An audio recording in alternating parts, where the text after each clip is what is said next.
Сәлеметсіздер ме? Каналыма қош келдіңіздер. Бүгін біз лағман қамырын илеу және қалай созу керектігін рецептімен бөлісетін боламын.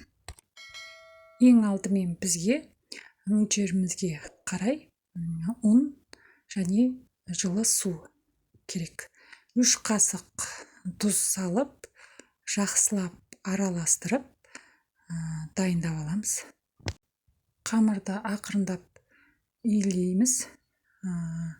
Ақырындап бастап илеп, қатты мыжып жібермеуіміз керек, кішкене бостау қылып илей бастаймыз.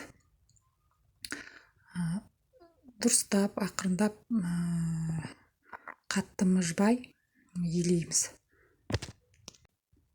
Қамырды қатты күшпен илесеңіздер, қатты болып қалады. Сол үшін жұмсақтау қылып илеп алуымыз керек. Осылай қылып. Сосын оны тындыруға қоямыз. Бір 10-15 минут тынған соң, оны қайтадан алып, қайтадан басын біріктіріп илеп аламыз. Жақсылап иі қанған соң, неғұрлым ұзақ теста иі қанып тұрса, соғұрлым жақсы созылатын болады. Нанымызды осылай жайып аламыз, дайындап, бетіне майымызды жағып, ақырындап кесіп, осылай дайындап аламыз. Өзімізге ыңғайлы қылып осылай орап, соза бастаймыз.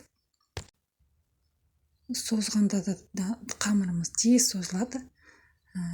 Өте оңай рецептпен, өте бар затпен лағман қамырын илеуге болады. Осылай әдемі қылып орап аламыз.